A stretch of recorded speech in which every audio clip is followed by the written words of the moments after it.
The tragedy is not that things are broken, it's that things aren't mended again. Alan Patton, anti-apartheid activist and author.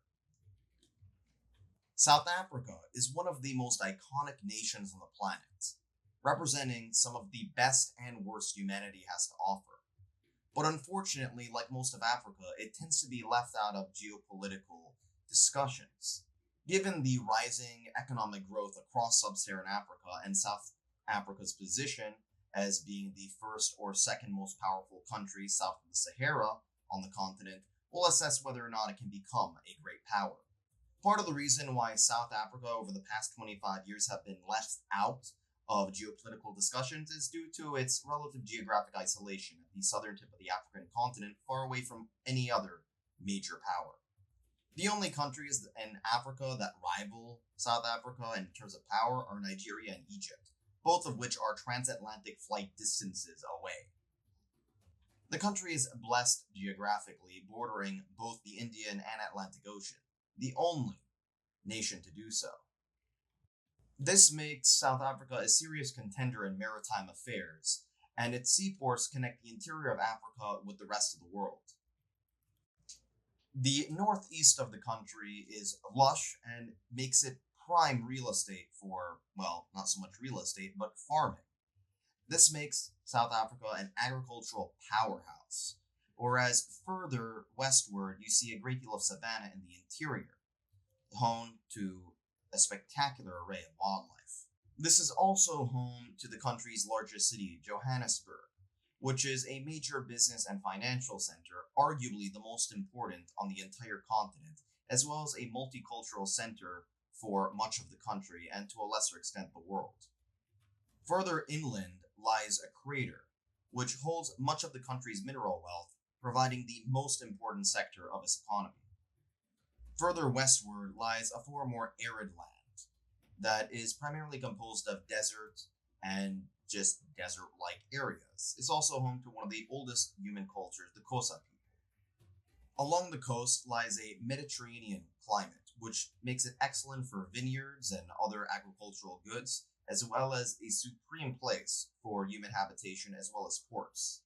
Before we move on to the present power dynamics, let's just briefly go over the country's history, as we can't really understand the present, let alone the future, without understanding the past to some degree. The first inhabitants of South Africa, before recorded history, were the Khoisan people, or Xhosa people. I'm terrible at pronouncing their names. They're known for their clicky noises and being very similar to the first modern human beings.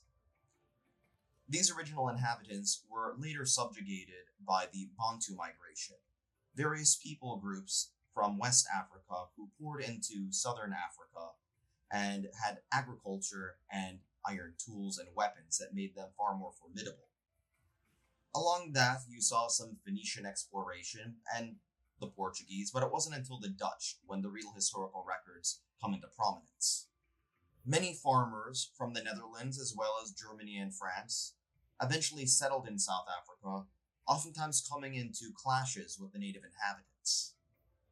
This would set the foundation of the Afrikaner culture. However, eventually the British arrived looking for gold and diamonds, as the Boers continued to move inland, coming into more conflict and setting up two Afrikaner states.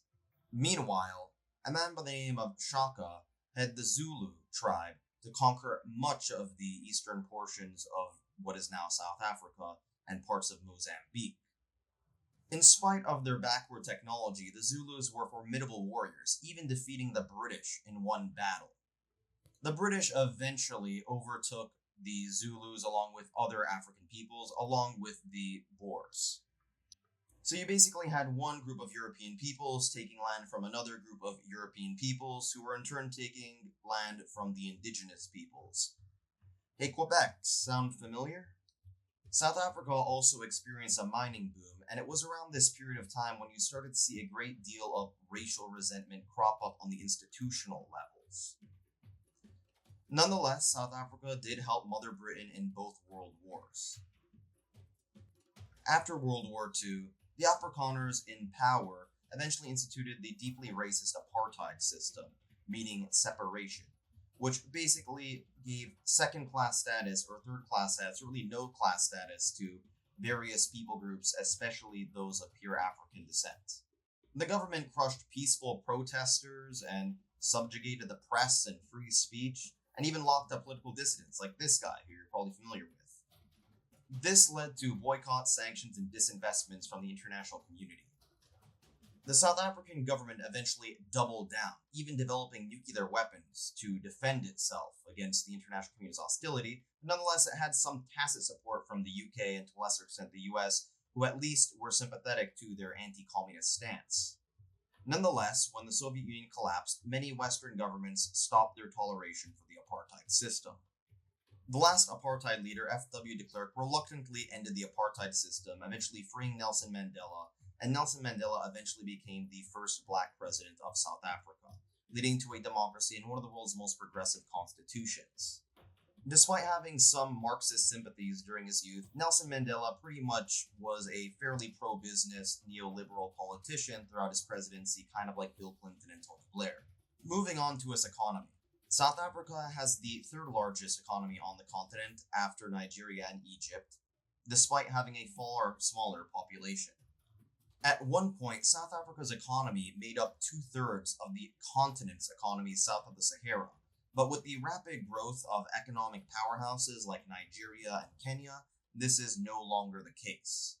This means that South Africa's power on the continent is probably going to decline relatively, as Ethiopia, Nigeria, and others end up rising in their power projections, as many East African nations may even unite under the East African Commonwealth or Alliance or Federation if it does happen. South Africa's days of being the major economic powerhouse on the continent are coming to a close. However, this is not to say that it will completely lose its power or be irrelevant.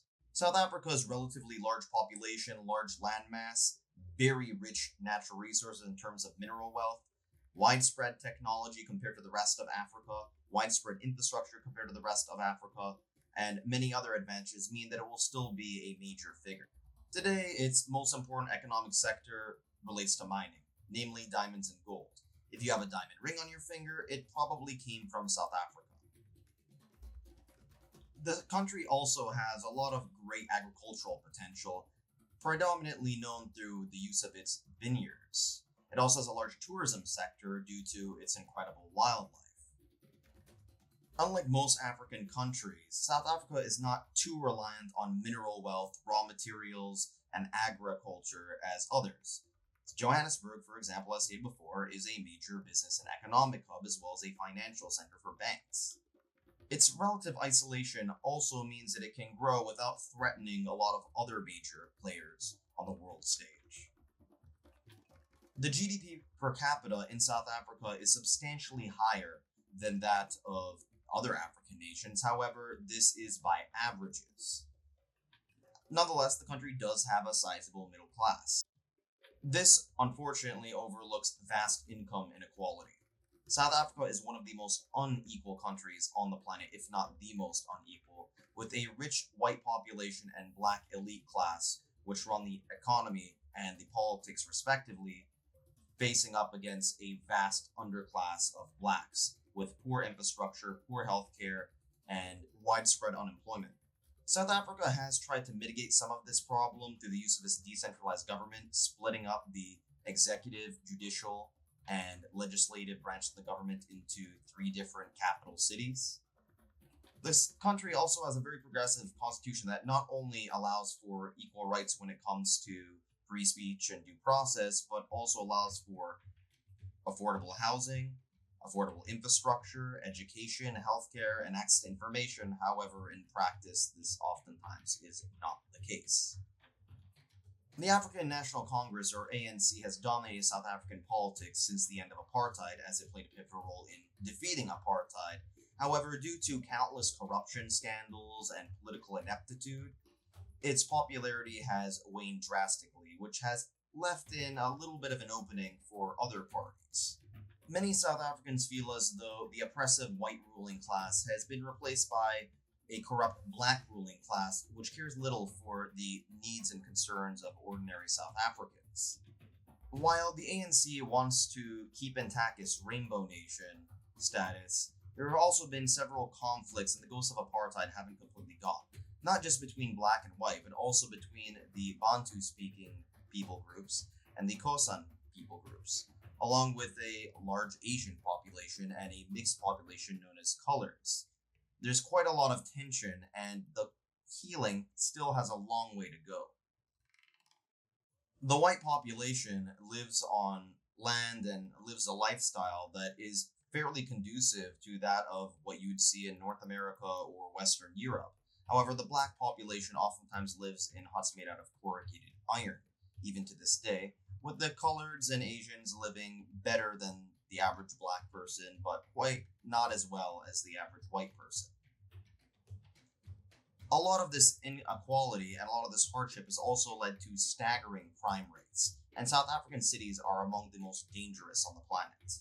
This has led to more stratification as rich communities live in gated compounds with security, and there has also been a great deal of brain drain as the more educated people leave the country to other parts of the world.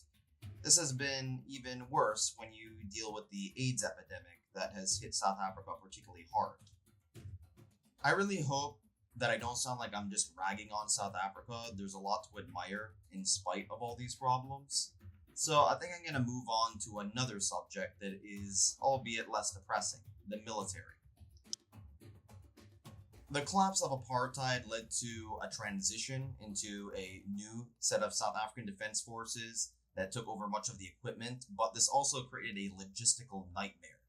So it was good that there was no longer a white supremacist army, but it was also a massive hassle to deal with the administration that needed to be changed, as well as the outdated equipment.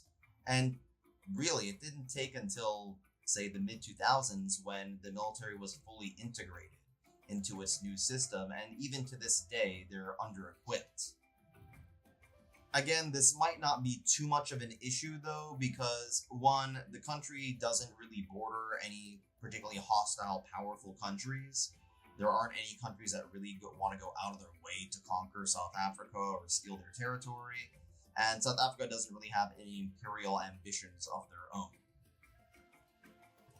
The countries that border South Africa, like Botswana, Mozambique, and Namibia, all tend to get along fairly well with South Africa, and they're all pretty weak. And I'm pretty sure Wakanda doesn't exist to pose a threat either. Overall, South Africa gets along pretty well with the rest of the African continent, aside from a few spats with Zimbabwe. It is also a member of the African Union and continues to be the main regional power of Southern Africa.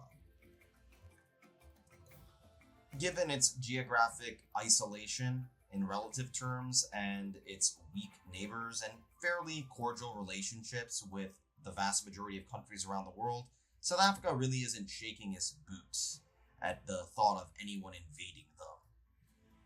South Africa is also a member of the BRICS countries, composed of Brazil, Russia, India, China, and South Africa, a term thought up by Goldman Sachs members who wanted to invest in the developing world as well as developing powers who wanted to perhaps challenge Western hegemony.